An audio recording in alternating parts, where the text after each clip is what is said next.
자식이 집에 온다는데 왜 나는 반가움보다 피곤부터 느껴질까요? 그 마음 이상한 거 아닙니다. 요즘 부모들 자식이 온다 하면 기쁘면서도 마음 한쪽이 분주해집니다. 뭘 해줘야 하나? 언제 온다 했지? 뭘 준비해야 하지? 왜 이렇게 마음이 복잡해질까요? 보고 싶은 얼굴인데 왜 자꾸 냉장고부터 먼저 떠오르고 이불부터 꺼내 다시 빨아야 할 것 같고 기쁜 마음보다 준비해야 할 게 먼저 떠오릅니다.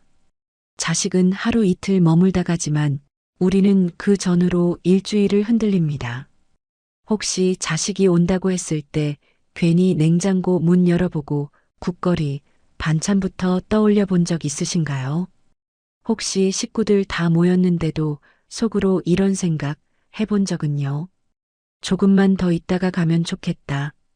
아니면 이제 좀 갔으면 좋겠다. 마음속에 그 두 감정이 함께 있었던 적 있으셨다면 바로 구독, 좋아요를 눌러주세요. 이 영상에서는요, 자식의 방문이 왜 반갑지만 피곤한 일이 되었는지 진짜 속 시원한 이유 5가지를 함께 풀어봅니다. 첫 번째 이유입니다. 하루 이틀 오는 건데 마음은 왜 이렇게 복잡해질까요? 자녀들은 하루, 길어야 이틀 머물고 갑니다.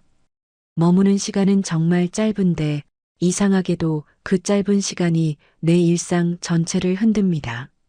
내가 평소에 입는 옷도 괜히 다시 들여다보게 됩니다. 이건 너무 편한가? 이건 또 너무 꾸민 것 같고 결국 그냥 무난한 옷으로 갈아입습니다. TV를 켜면 드라마를 보다 말고 리모컨을 넘깁니다. 손주들이 볼만한 채널로 미리 맞춰둡니다. 식탁 위엔 내가 늘 먹던 것 대신 그들이 좋아하는 음식이 올라옵니다. 냉장고는 그날따라 왠지 낯설어 보입니다. 내가 살고 있는 집인데 그 순간만큼은 내가 조심스럽습니다.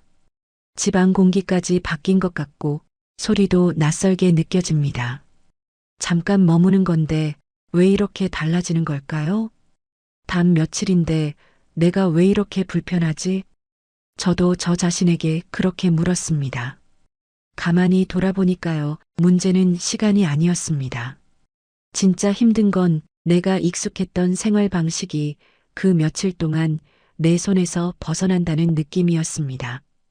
그냥 내가 하던 대로 흘러가던 하루였는데 그 시간만큼은 누군가의 리듬에 내가 맞춰야 한다는 게 생각보다 버겁더라고요. 심리학자 다니엘 카너먼은 사람이 피곤함을 느끼는 이유에 대해 이렇게 설명합니다.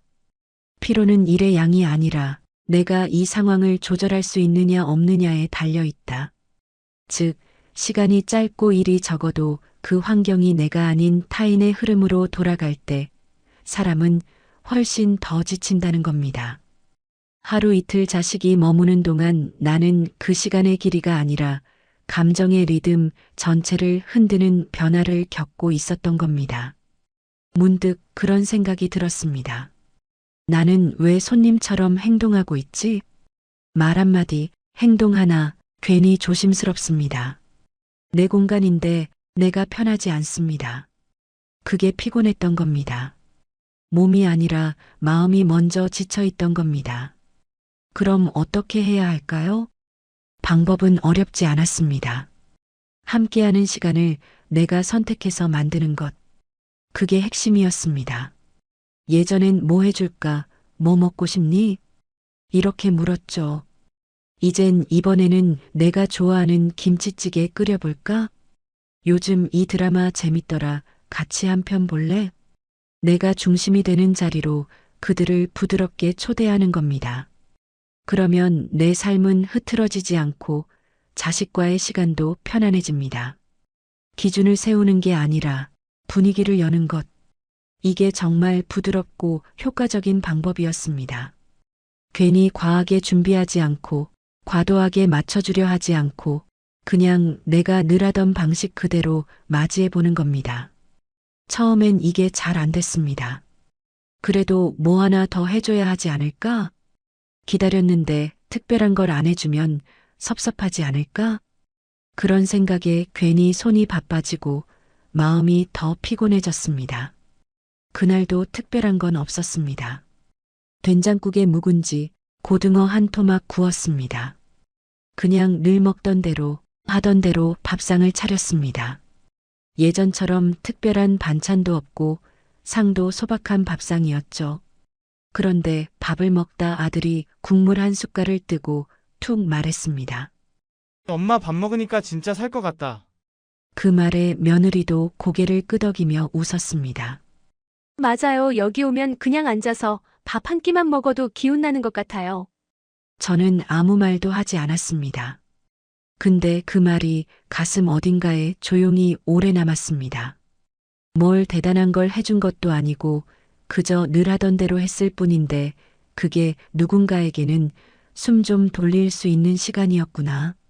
그 생각 하나에 식탁이 더 따뜻하게 느껴졌습니다.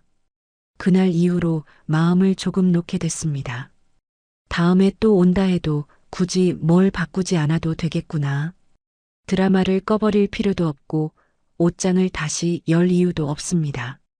내가 평소처럼 하던 대로 그대로 살아가면서 그 안에 그들을 맞이하면 되는 일이었습니다.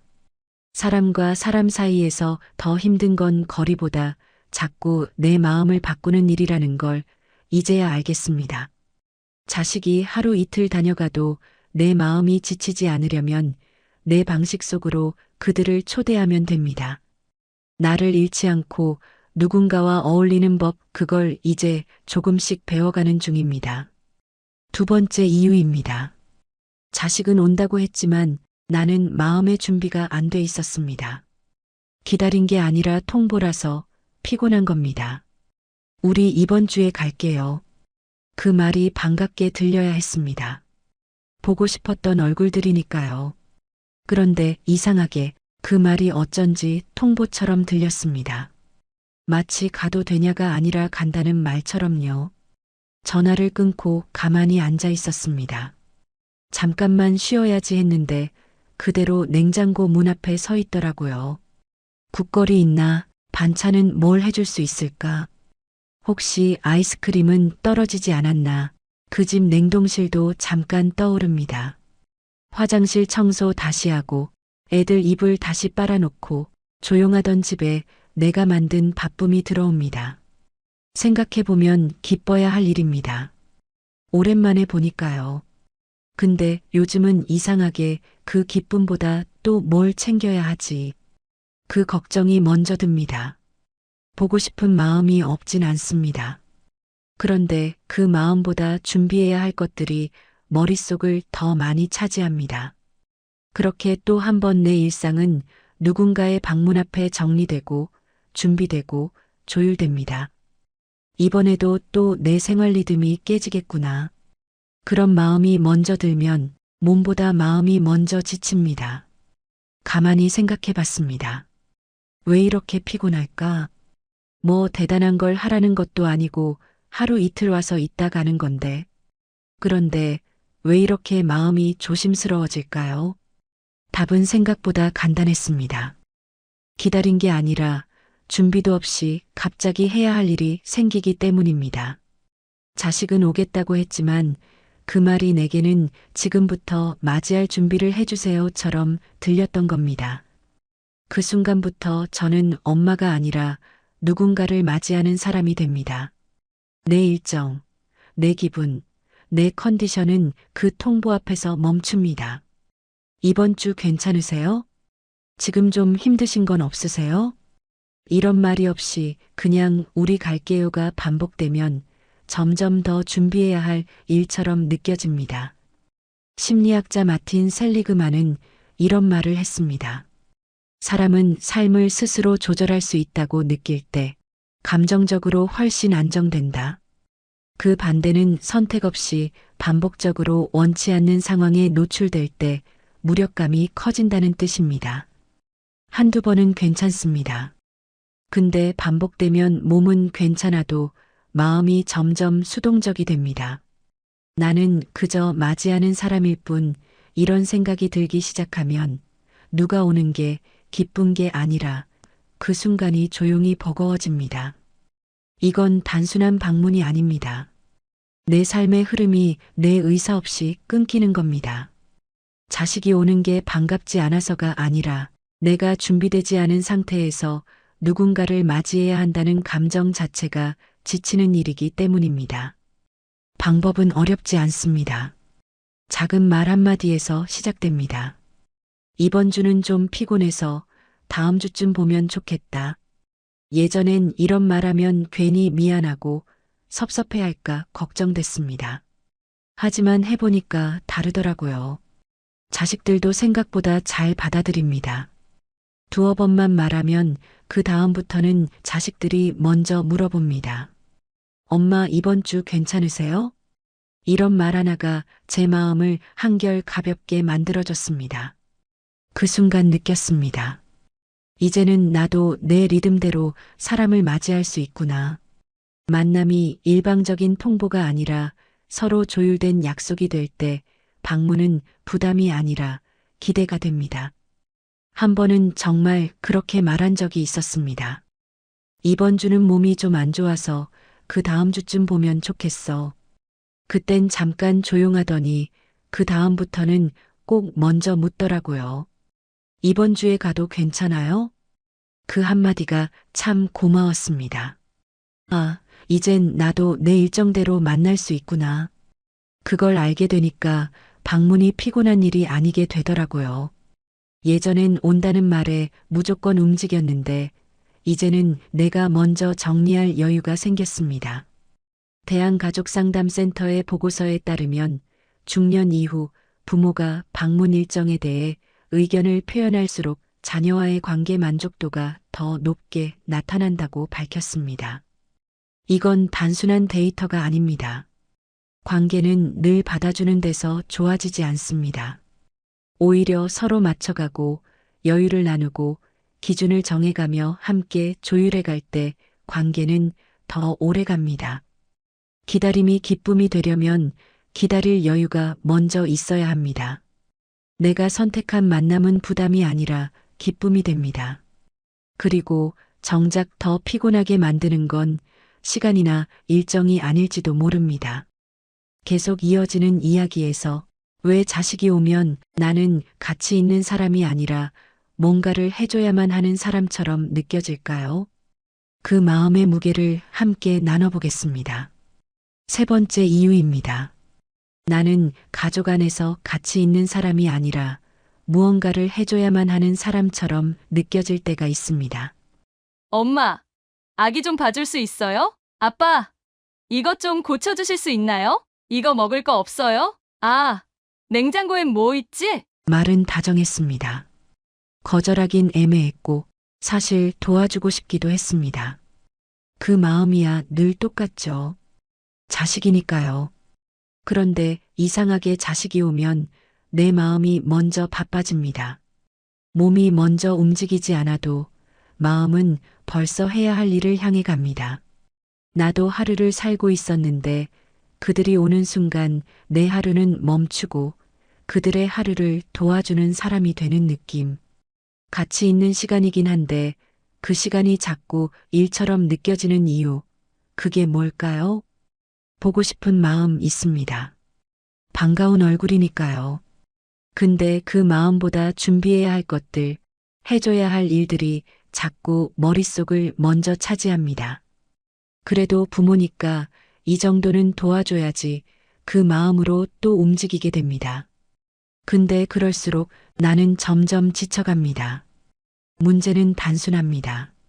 겉으론 가치 있는 것 같아도 실제로는 요청만 오고 쉼은 없는 시간이기 때문입니다.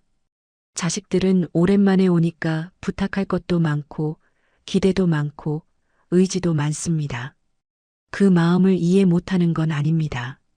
하지만 그 순간부터 부모는 존재가 아니라 역할로 움직이게 됩니다. 밥을 차리는 사람, 손주를 돌보는 사람, 무언가를 도와주는 사람. 그리고 그 안에서 나는 조금씩 사라집니다. 내가 사라진 자리에 엄마, 아빠, 어머님이라는 호칭만 남습니다.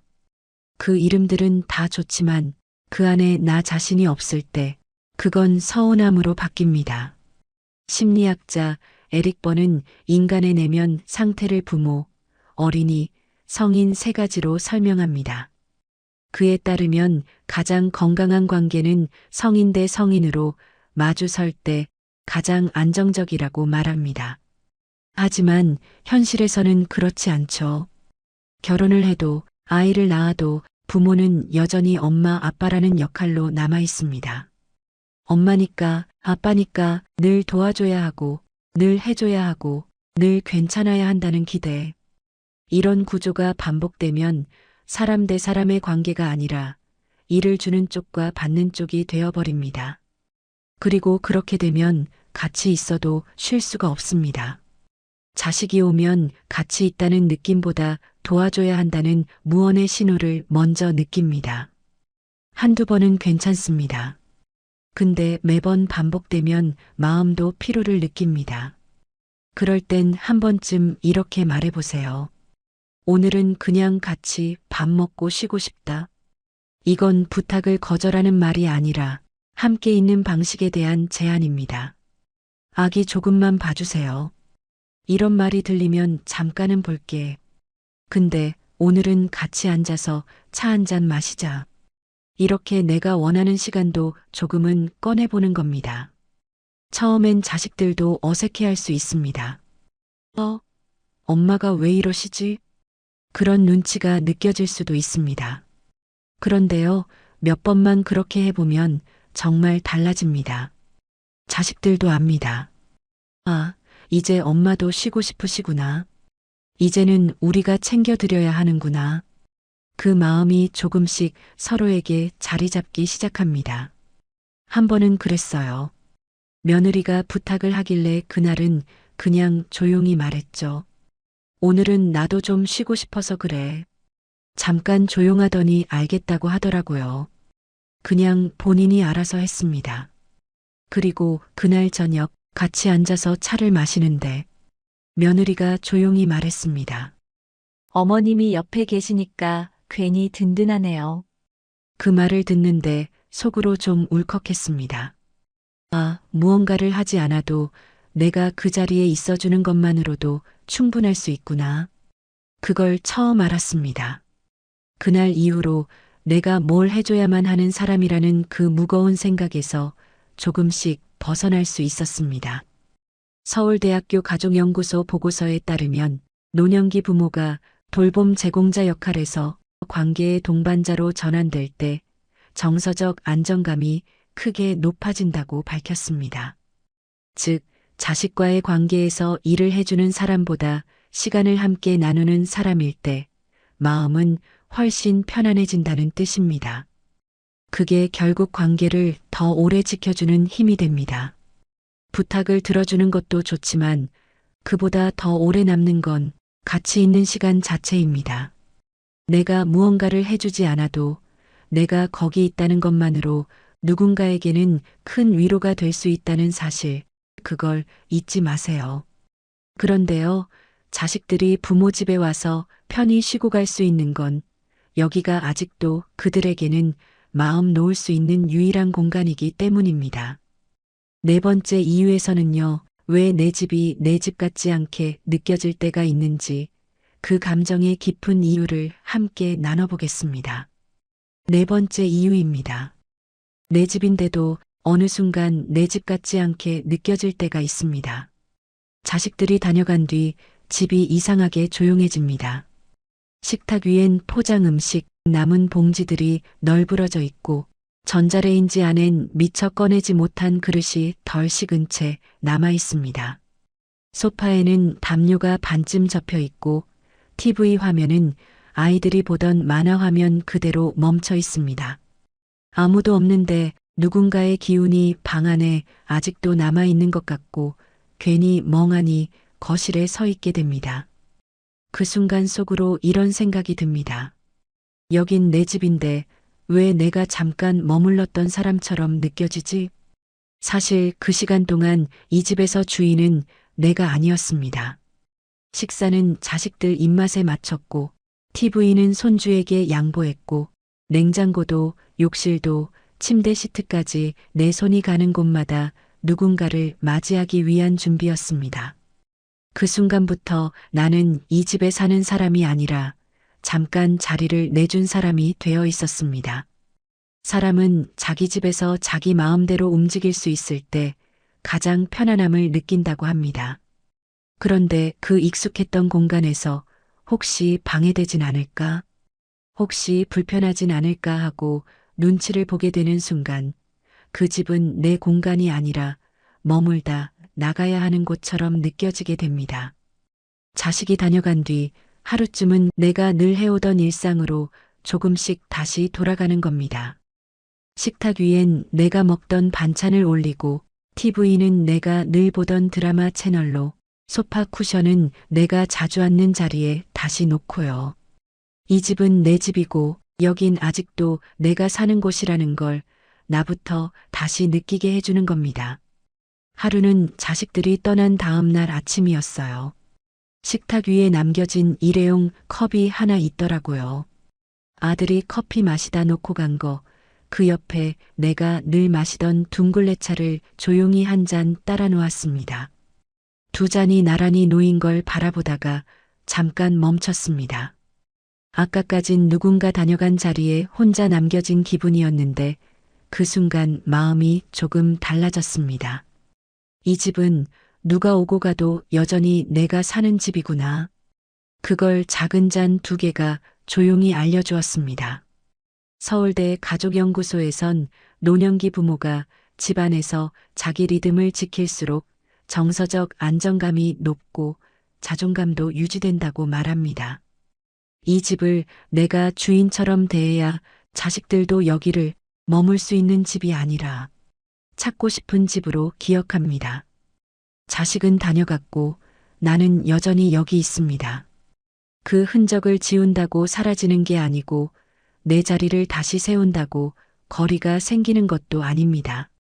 그저 이 집의 중심이 다시 나로 돌아오는 것, 그게 필요했을 뿐입니다. 그런데 집이 다시 조용해지고 나면 이상하게 피곤함보다 더 오래 남는 게 있습니다. 몸은 며칠이면 회복되는데 마음은 그보다 오래 걸립니다. 그 짧은 방문이 왜 이렇게 길게 여운을 남기는지 그게 마지막으로 하고 싶은 이야기입니다. 5번째 이유입니다. 자식은 잠깐 머물다 가는데 나는 며칠을 멍하게 보냅니다. 자식은 하루 이틀 머물다 가죠. 가방도 짐도 금방 챙기고 인사하고 툭 떠납니다. 그런데요, 문을 닫고 나간 건 자식들인데 멍하니 서 있는 건 언제나 저였습니다. 냉장고엔 그들이 사온 음식이 섞여 있고 거실엔 덥다 만 담요가 어정쩡하게 놓여 있습니다. TV는 아이들이 보던 만화 채널에서 멈춰 있고요. 누구도 없는데 집안 어딘가가 그들 기운으로 가득 차 있는 느낌. 정리하면 됩니다. 이불 깨고 식기 치우고 방마다 조용히 다시 정리하면 되죠. 몸이 피곤한 건 괜찮습니다. 근데 이상하게 마음이 허전합니다. 그 허전함이 서서히, 조용히, 천천히 밀려옵니다. 생각해보면 그들에겐 짧은 방문이었습니다. 하지만 제게는 감정 전체가 흔들린 며칠이었습니다. 맞이하기 전부터 냉장고를 정리하고 반찬을 만들고 이불을 다시 빨고 기다리는데 며칠, 챙기는데 이틀, 정리하는데 또 며칠. 실은 하루 이틀이 아니라 앞뒤로 일주일이 그들 중심으로 움직입니다. 그런데 자식들은 떠나는 순간부터 바로 자기 삶으로 돌아가죠. 일상도 생활도 바로 자기 자리에서 이어집니다. 그게 당연한 건데도 나는 아직 거기 있는 것 같았습니다. 몸은 움직이는데 마음이 따라잡지 못하고 혼자 멈춰 있는 기분. 그게 다녀간 뒤에야 조용히 밀려왔습니다. 심리학자 도널드 위니컷은 이런 말을 했습니다. 사랑이 깊을수록 그 자리에 남는 감정은 슬픔보다 공허에 가깝다. 그게 바로 자식이 다녀간 뒤 남는 그 기분입니다. 자식들은 떠났는데 이상하게 내 마음은 아직도 그들이 있던 자리에 남아있는 것 같았습니다. 그래서 요즘은 억지로 감정을 지우지 않기로 했습니다. 그저 조용히 나에게 돌아오는 시간을 하나 정해두는 겁니다. 예를 들어 자식들이 떠난 날 식탁을 정리하고 좋아하는 국을 하나 끓이고 드라마 한 편을 틀고 차를 한 잔 따라 마시고요. 그렇게 내 리듬으로 돌아오는 하루. 그 하루가 내 마음을 다시 본래 자리로 데려다 줍니다. 어느 날은요, 자식들이 떠나고 나서 한참 주방을 정리하다가 가만히 식탁에 앉았습니다. 그냥 손이 멈추더라고요. 갑자기 눈물이 났습니다. 보고 싶다는 말을 차마 하진 않았지만 사실은 조금만 더 있었으면 좋겠다. 그 마음이 조용히 남아 있었던 것 같아요. 그 짧은 방문이 이렇게 마음을 흔들 줄은 그들이 떠나고 나서야 알았습니다. 대한가정심리센터 보고에 따르면 노년기 부모의 76%가 자녀 방문 이후 감정 흔들림을 경험하며 이를 억누르지 않고 자연스럽게 회복하는 경우 삶의 만족도와 정서 회복력이 더 높았다고 밝혔습니다. 허전함은 약해서 생기는 감정이 아닙니다. 누군가를 진심으로 맞이했기 때문에 남는 감정입니다. 그건 상처가 아니라 사랑의 흔적입니다. 자식은 다녀갔고 나는 여기에 남았습니다. 그 하루 이틀이 나에겐 한참을 흔드는 시간이었습니다. 그리고 이제 마지막으로 이 5가지 이유를 지나며 내가 정말 바랐던 건 무엇이었는지 그 마음을 조용히 정리해 보겠습니다. 자식이 온다고 무조건 반갑기만 한 건 아니었습니다. 그들의 방문은 기쁜 마음과 함께 조금은 분주함도, 조금은 허전함도 같이 남기고 갑니다. 나는 그 만남을 준비했고, 그 만남을 치렀고, 그 만남을 정리했습니다. 한동안은 그게 참 힘들게 느껴졌습니다. 이렇게까지 해야 하나, 왜 이렇게 금방 떠날까? 그런데 그 모든 감정의 밑바닥을 가만히 들여다보니 이유는 단순했습니다. 보고 싶어서 그랬던 겁니다. 정말 보고 싶었고, 정말 잘해주고 싶었고, 그래서 내 마음이 그만큼 움직였던 거였습니다. 이젠 그 마음을 억누르지도, 억지로 다 주지도 않으려 합니다. 내가 감당할 수 있는 만큼만 주고, 내가 괜찮은 만큼만 열고, 내가 준비된 만큼만 맞이하려 합니다. 그게 오히려 더 따뜻하고 더 오래가는 관계라는 걸 조금씩 배워가고 있습니다. 다음에 또 온다 해도 이젠 내 마음부터 먼저 다녀오겠습니다. 이 이야기가 당신 마음에도 조금 닿았다면 잠시 머물다 가시기 전에 구독과 좋아요 한번 눌러주세요. 당신과 비슷한 마음을 가진 누군가에게 이 영상이 전해진다면 그분 마음에도 조용한 위로가 닿을 수 있을지 모릅니다. 공유해 주신다면 그 마음까지도 함께 전해질 겁니다. 감사합니다.